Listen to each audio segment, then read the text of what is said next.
Good morning, all, and thanks, Simmer, for making me part of this interesting pot puree in retina. I share my screen. Yeah, please, Divya.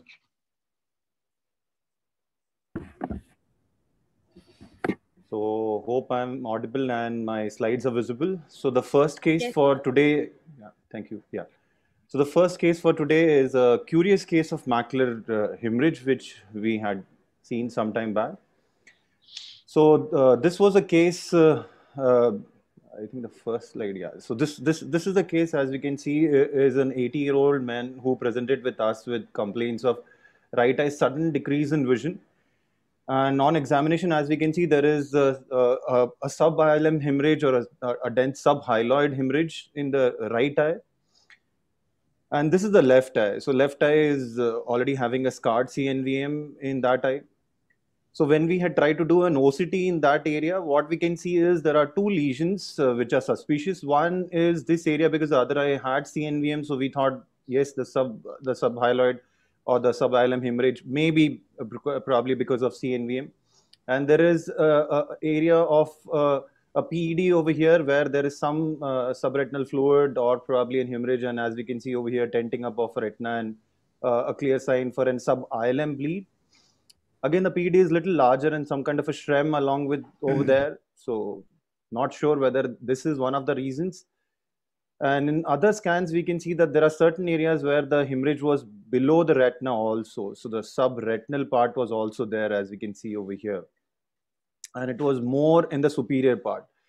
So considering that it was more in the superior part, the doubt was that it may not be the CNVM which we are thinking, as we can see over here, and it was tracking to the fovea, but whether it is subfoveal at this point, we were unable to identify that.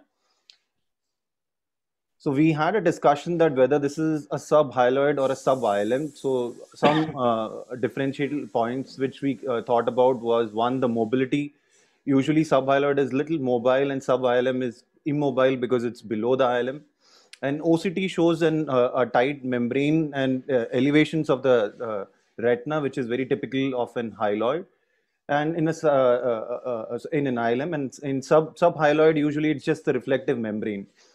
But most of it is confirmed intraoperatively, either by staining or pathological examination. So the discussions with the patient was because considering, oh, I'm sorry. So considering that the patient was one-eyed, so we had discussed that either vitreolysis with a YAG or either doing a vitrectomy with a gas was an option. Considering the patient was one-eyed and this was the best possibility we thought about to drain or to do a vitrectomy and remove the blood which is uh, in front of the retina and as much as which is behind the retina. And when we took up for the surgery, as we can see, there is a thin, large mound of a pre-retinal hemorrhage and which is bound by a membrane which was cut open, and it was very thick for it to be a hyaloid. As we can see, it's not stained with tricot as much. These are just crystals which are freely mobile. And there was some that submembrane clot of blood which has been which we had removed. And once we removed that, we could see that it's just a clot which was there at the fovea, but the fovea was looking nearly healthy.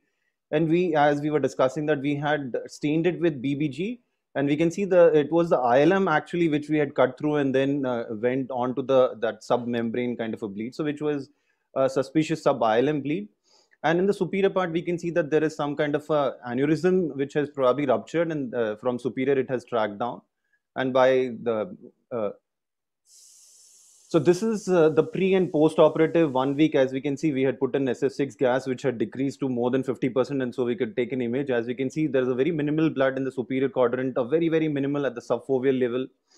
Again, the OCT was done to understand what to be done the next, because whether the CNVM to be treated or the RAM to be treated. As we can see, the very minimal subfoveal, that Shrem material or hemorrhage is still there. The superior RAM is also visible. Inferotemporal CNVM is also seen. So the next plan was to either do the laser to the RAM or an FFA. So we did an FFA. As we can see that both the lesions are very well understood over here. One is a RAM and one is a CNVM.